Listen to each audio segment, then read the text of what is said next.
All right, good afternoon, and I'm happy to see that most of you weren't scared off by the morning session and decided to come back. And so we all know that the spot right after lunch is the most difficult spot because people tend to fall asleep. So we thought of what would be the most exciting thing to talk about to keep you awake.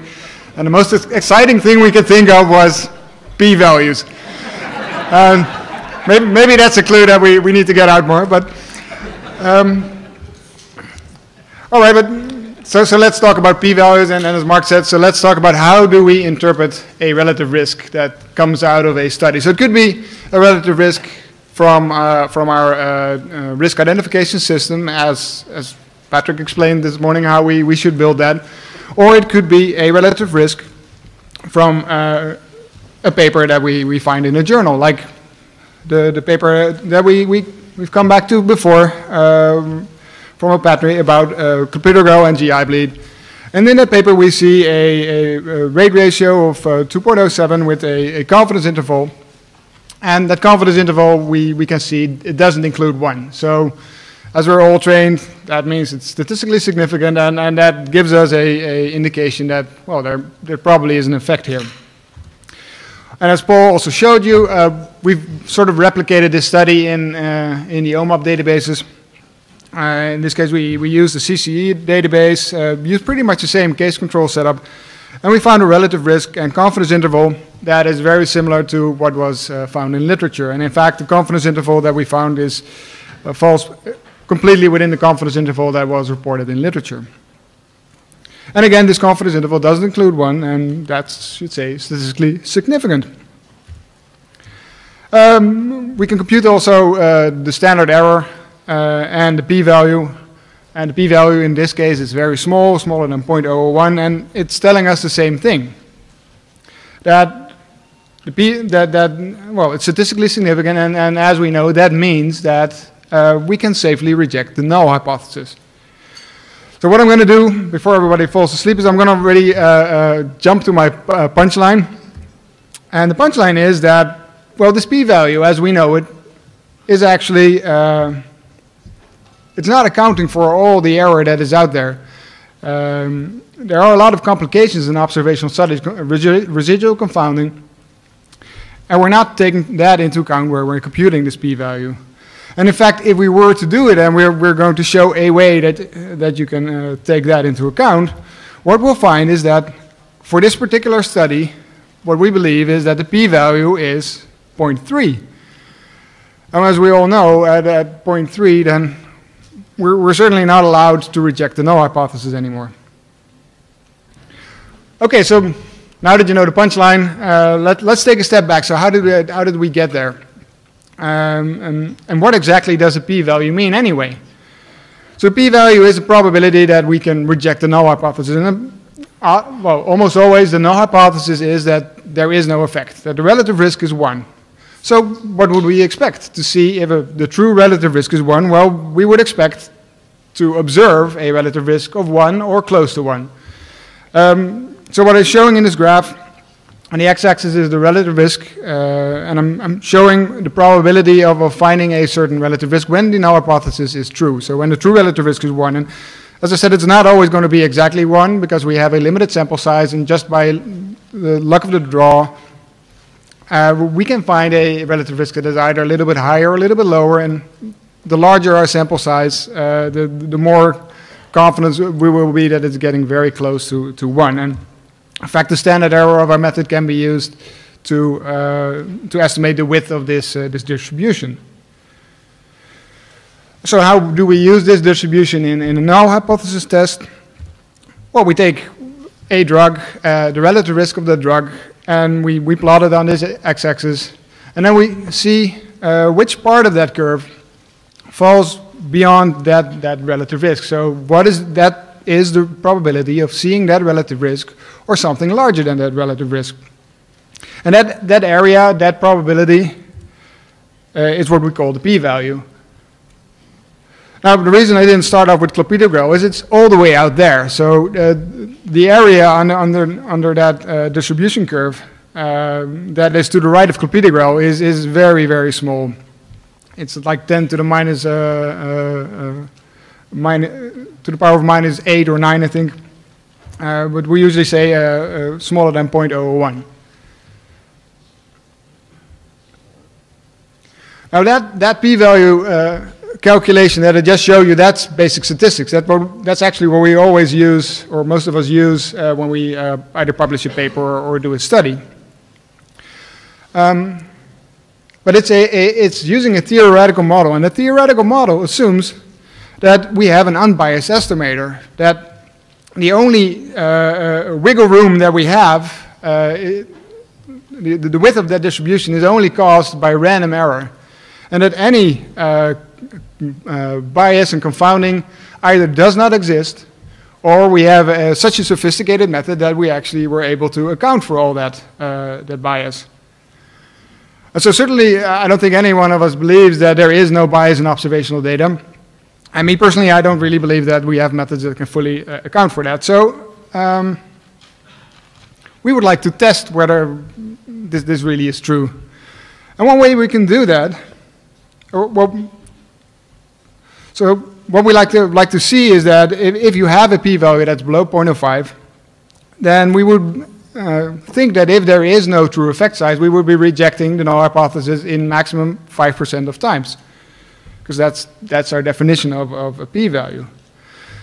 So what can we do to actually test whether that is true? Well, so in OMOP we have a lot of data now, and we have our set of negative controls, and we can use those negative controls to see whether this assumption, which is underpinning our current use calculation of p-value, whether that assumption holds true. So just to take you back to the slide, we have our ground truth set in OMOP, and we have, for each of our HOIs, we have a fairly large set of negative controls. And so what I'll do is just to remind you what were the criteria for these negative controls.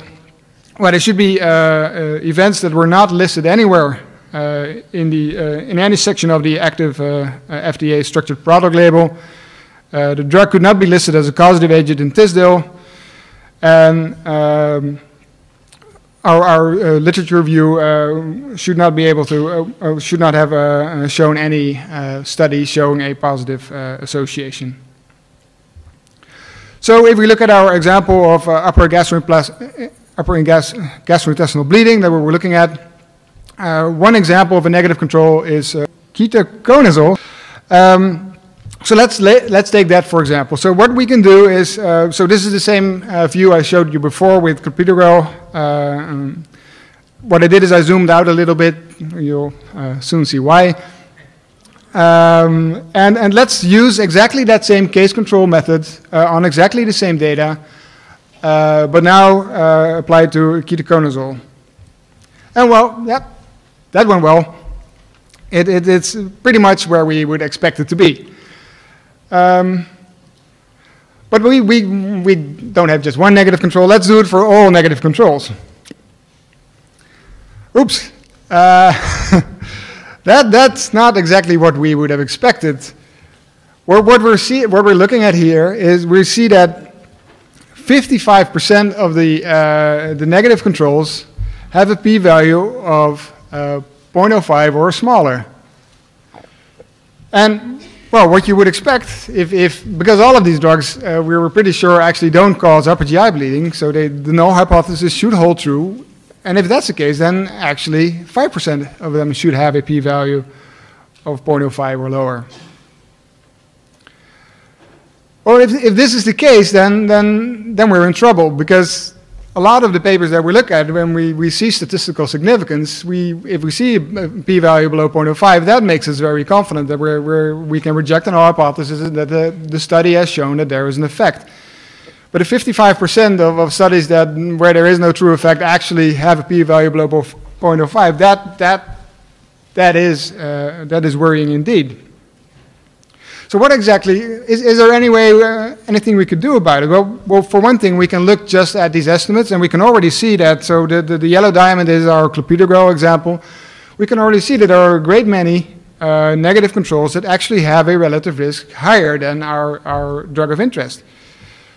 So already looking at that, that makes us wonder whether we can really reject the null hypothesis. But we can make it a little bit more sophisticated. What we can do, so instead of using this gray distribution, which is the theoretical null distribution that just takes into account the random error that we expect beforehand, that we compute, we can actually use our negative controls to sort of get a empirical null distribution. So that is actually what we've observed to be the relative risks that we get when the null hypothesis is true. So simply fitting a distribution to this, it's not a very complicated statistical trick, we can fit a distribution to these negative controls. And we see that it's not even centered exactly around 1, it's shifted a little bit, and fairly wide, a lot wider than our theoretical distribution was leading us to suspect. Now that we have this empirical null distribution, we can use it in exactly the same way that we were using the theoretical null distribution. So we simply take the area of that empirical distribution and look at the area has a relative risk larger than our drug of interest, and that area represents our new calibrated p-value. And that is, I would say, our empirical estimation of what is the probability of seeing this relative risk or higher when the null hypothesis is true. And well, as you can see, that certainly is not certainly not going to be smaller than 0.001. It's going to be more or less in the area of the 0.3 that I already alluded to earlier. And in fact, that means that you cannot reject the null hypothesis. So let's take a step back and just see what kind of assumptions are we making to draw this picture here. Well, the first assumption is an obvious one. We're assuming that our negative controls are really negative. And okay, admittedly that we only have absence of evidence, which is not the same as evidence of absence. But still, the criteria that we have were very stringent. So these were really there were just a few drugs that were left that met all of them.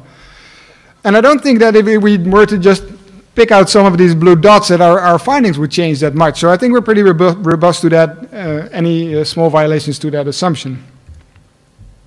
Another assumption that we're making is that the negative controls somehow represent our drug of interest, in the sense that the bias that we see in these negative controls could also be seen in the drug of interest. And I think it's very important to note that we're not saying that they should be have exactly the same bias pattern, and actually we wouldn't know, because I don't think anybody fully understands bias patterns, how they exist in real data.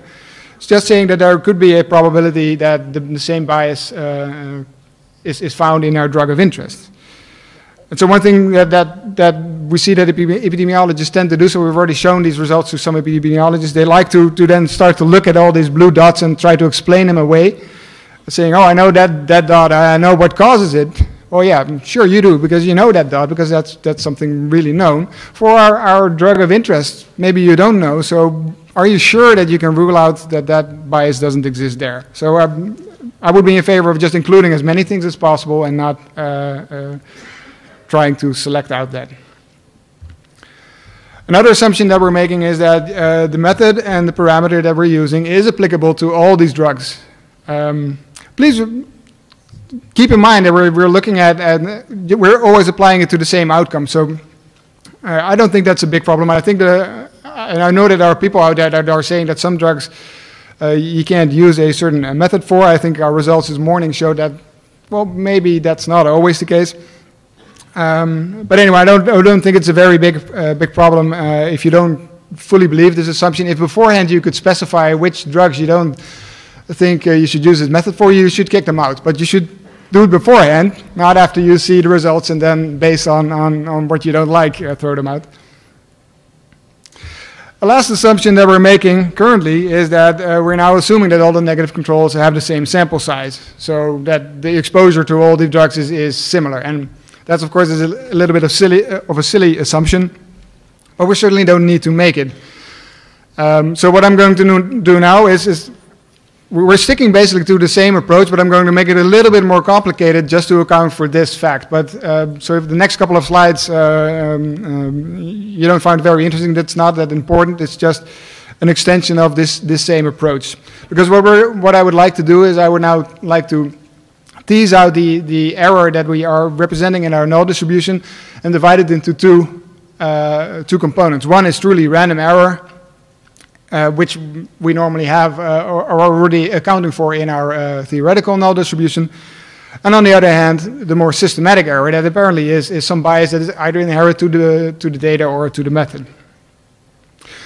In order to do that, I would like to represent the data a little bit differently than just before. So again, on the x-axis I have a relative risk, and this time on the y-axis I have different drugs.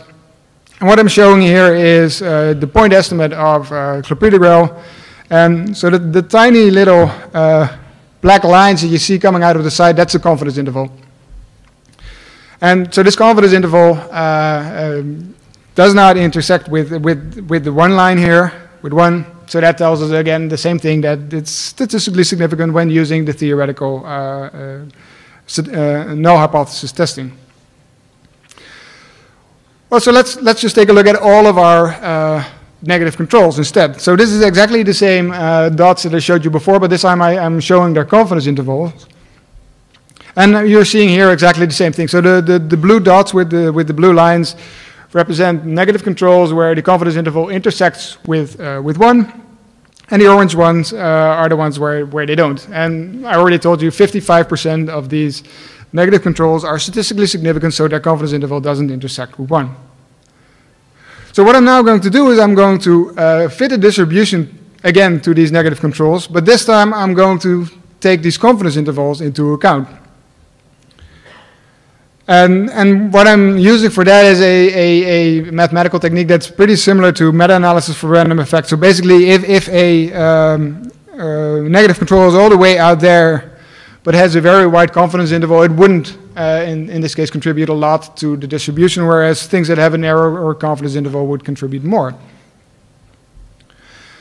So now we have a distribution that I think is a theoretical, interesting concept that represents the bias that is inherent to the study technique and the database.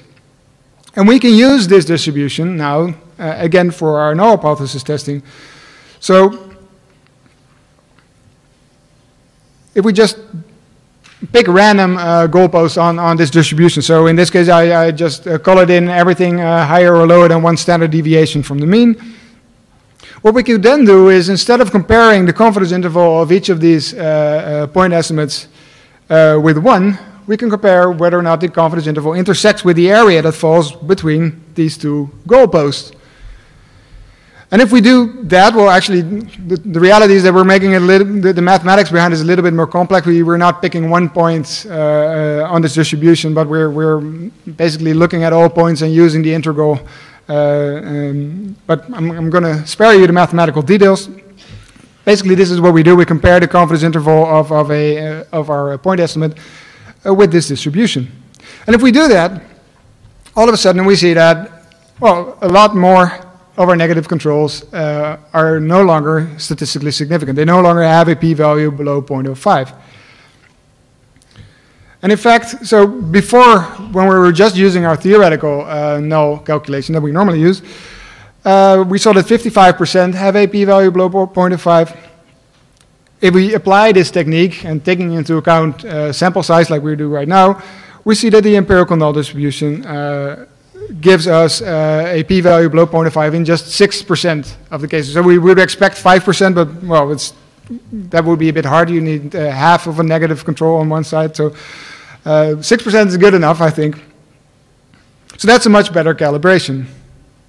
So just to give you, and so if we look at our clopidogrel example, well, its confidence interval falls completely within these two goalposts. So if we were to compute a p-value for clopidogrel, that's where we get to our p-value of 0.3.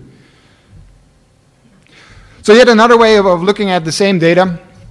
What I've done now is, again, on the x-axis I've plotted the relative risk, and on the y-axis is the standard error. And these blue dots are, again, all of our negative controls. And by plotting it in this way, it has a nice advantage that I can just draw. Oh, sorry, and one of them is, for instance, ketoconazole, which is right there. One of the advantages of using such a display is that we can now draw a straight line, and everything that falls below this straight line has a p-value below 0.05 according to traditional p-value calculations. And again, you see the majority of our negative controls actually fall below the line. The orange area represents those values where the p-value is below 0.05 using our calibrated p-value calculation.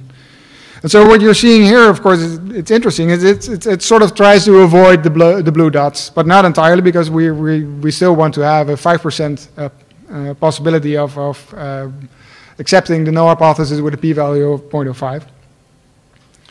And then if we now look at our drug of interest, clopidogrel, we see that it falls outside of the orange area. So it was statistically significant using the theoretical model, so it is below the dashed line, but it's not in the orange area.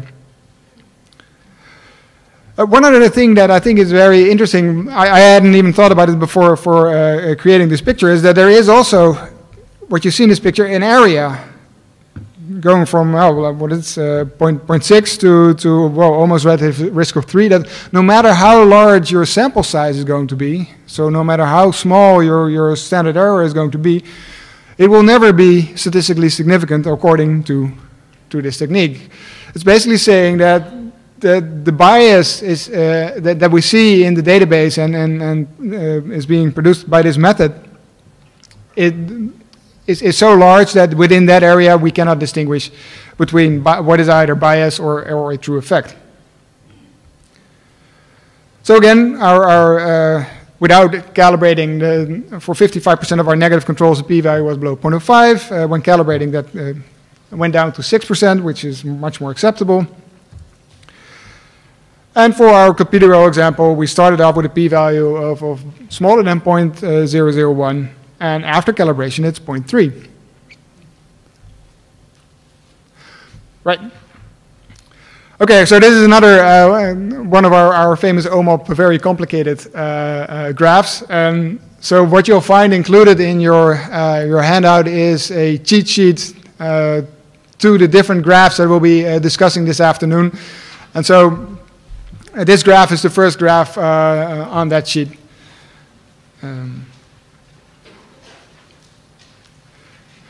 Okay, so now that we made a p-value go from smaller than 0.001 to 0.3, we may feel pleased with ourselves, but or maybe not, because this was one of our positive controls, and we actually do believe that clopidogrel causes GI bleed. So does that mean that observational data is a lost cause or not? Okay, well, let's try an experiment. Let's pretend that we listen to Patrick and that we use what he was claiming was the optimal method for this particular database for this particular outcome. And so in this case, it's also in your sheets, the optimal method should be a self-controlled case series with a univariate design. We're using prevalent outcome definition. The risk window should be all time after the start of exposure, etc., etc. So what if we were to use this method instead? Okay, so now what you're looking at right now is, so these are the same negative controls as before, using the same data. The only difference is we switched from the method that was pretty similar to what was used in the paper to the self-controlled cases series that we're claiming is the optimal method to use in this data for this outcome. What you already can see here is that there is a vast difference in the distribution of negative controls. And in fact, if I were to fit the distribution, you see that's a much nicer picture to look at. So the distribution is now almost centered exactly on 1 and is much narrower. So our interpretation should be that there is less bias here. And in fact, if we apply that, then we can use the same technique as before to get to the required level of statistically significant negative controls. So I'm going to switch to again, the overview picture. And here you see very clearly what the difference is between the two methods. So because the bias is so much smaller, what you see is that there is much less difference to what the theoretical area is where you're statistically significant and what our empirically derived area is.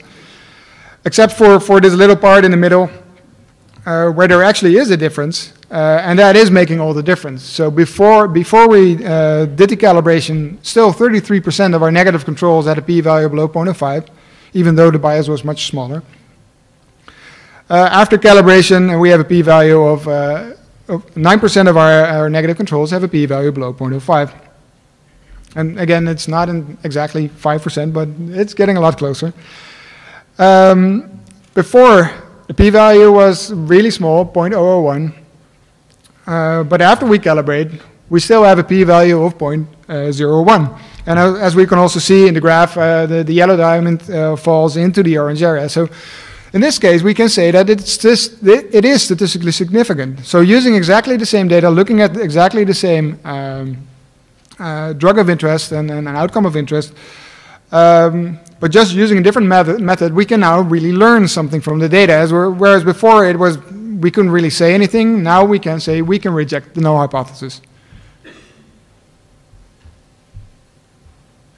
All right, so I'm just going to take you through some of the other examples we'll be showing this morning. So for instance, the study by Smith et al. Investigating isoniazid and acute liver injury. Again, the paper produced a relative risk of 6.4.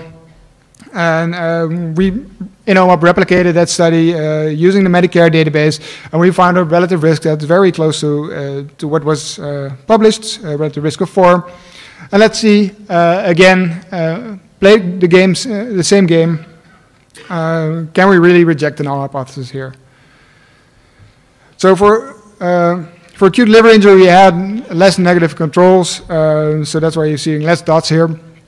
But what you're also seeing is that there is much more spread here. And also a little bit strange is that some of the more extreme estimates actually have smaller confidence intervals. If we now fit our distribution to this, we see that, well, it is nicely centered almost around 1, but it has a very large width. So there's a lot of bias here. You really would need a very high relative risk to be able to reject the null hypothesis. But luckily, so if we look at the overall picture again, we see that we did find a very large relative risk of 4. And we can then, even after calibration, say that, oh yeah, this probably is statistically significant. So before the calibration, theoretical model gave us a p-value below 0.05 for 50% of the negative control, so that's pretty bad.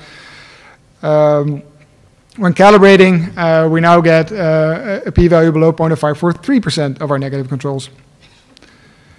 And so our p-value was really small, but if we calibrate the p-value, then still we get a p-value of 0.01, and we can reject the null hypothesis. So even in this case, even using the method that was published in the literature, we can already reject the null hypothesis.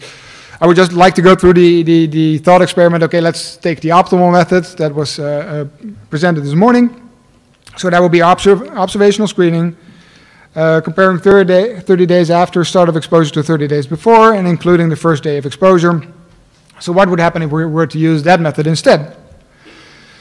So what we see here is that, well, the difference isn't as dramatic as we saw before. There is still quite a lot of diversity in the estimates here. However, we do see that the fitted distribution is much narrower. And we actually come to the same conclusion if we look at the overall picture. So before calibration, 46% of the negative controls had a p-value below 0.05, and that's 5%, exactly 5%, luckily, after calibration.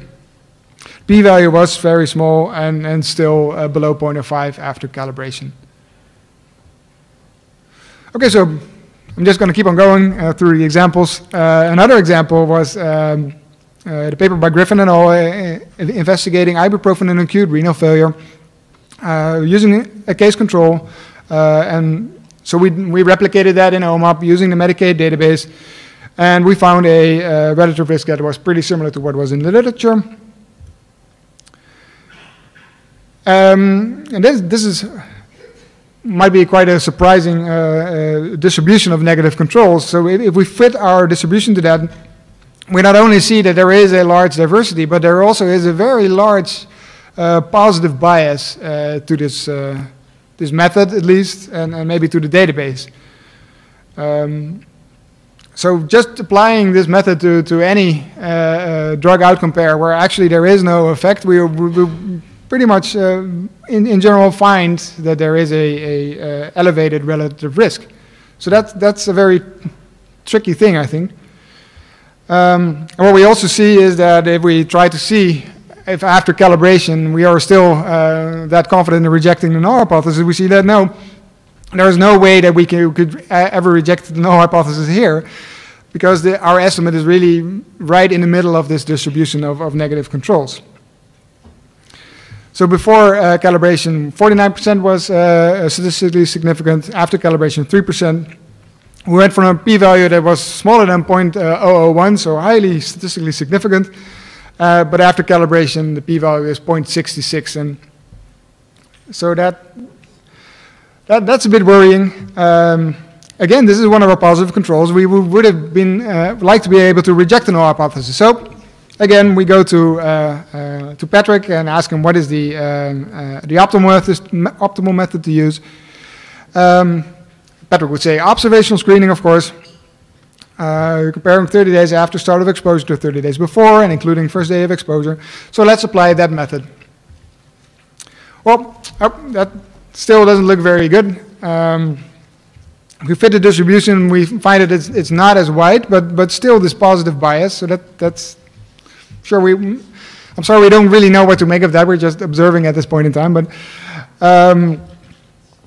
actually, if we do this calibration, we still see that it is very unlikely that we could be able to reject the null hypothesis for this.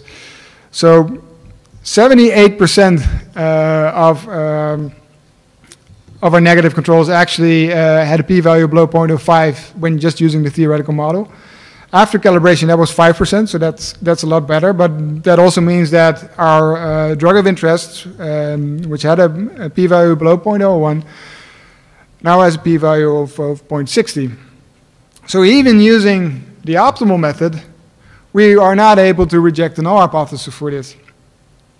We still believe that this drug causes acute renal failure. It's just that, well, as far as we can see, we can't reject the null hypothesis using this data, or at least not with the methods that we have at our disposal. This is not to say that we now have evidence that it's not true. I mean, absence of evidence is not evidence of absence, or rejection of the null hypothesis is not reason to not evidence in favor of the null hypothesis. We're just saying that the data has so much confounding that the signal here certainly it doesn't rise above the noise. So one more example, the study investigating in a medicine and acute MI. So this time using the GE database, again using a case control design. Our estimates fairly similar to what was published in literature. If we look at the distribution, then we see, again, the negatives are all over the place. And we also see that there is this positive bias that we also saw in the previous study. Again, well, no matter which way you look at this picture, there's not any evidence that you can reject the null hypothesis. And our calibrated p-value in the end is 0.88. So the question again, what if we were to use the optimal method? In this case, the optimal method is the ICTPD. And we're comparing 60 days after start of exposure with 2 control windows prior to exposure. And the control period includes minus 1,080 days to minus 3060 days prior to exposure and 30 days prior to exposure. And again, we're using exactly the same database. But but this distribution looks radically different from the other ones. If we fit the distribution, we see that this method is actually highly negatively biased, or it's negatively biased.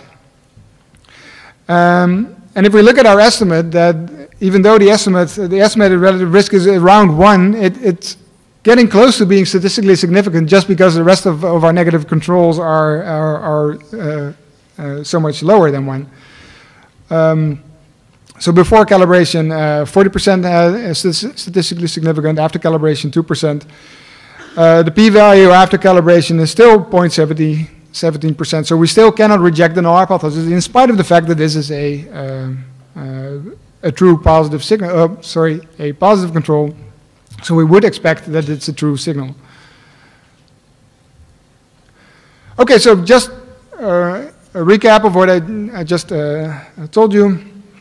So looking at this data, what we can see is that, well, traditional p-values are based on a theoretical null distribution. That this theoretical model just assumes that there is an unbiased estimator and nothing but random error is playing a role here. And what we see is that assumption that is underlying that p-value calculation, maybe not surprising. I mean, I think most of us actually would believe that is not really true. What we're now showing is that how bad that assumption gets violated. We also show that, well, you can at least try to estimate the null distribution using negative controls, and that's one way of getting around this problem. However, if we do that, we see that many of the observational study results where the traditional p-value was below 0.05, we can no longer reject the null hypothesis. On the upside, if we apply a different methods, so methods that we found are good at distinguishing between positives and negatives, we find that we often can reject the null hypothesis, but we also saw examples where still, even after switching to the optimal method, we cannot reject the null hypothesis. And I would like to argue that, so that's not a problem of our calibration method. Of course, that's what I would say. What maybe we're showing here is this. So this is the limitation, the limit of where you can take this data. So there simply is a lot of noise in the data. We have very fancy methods to deal with that noise, but there is a limit to how far you can go. And hopefully one of the things we're now showing is well, what are those limits? What can you confidently learn from the data?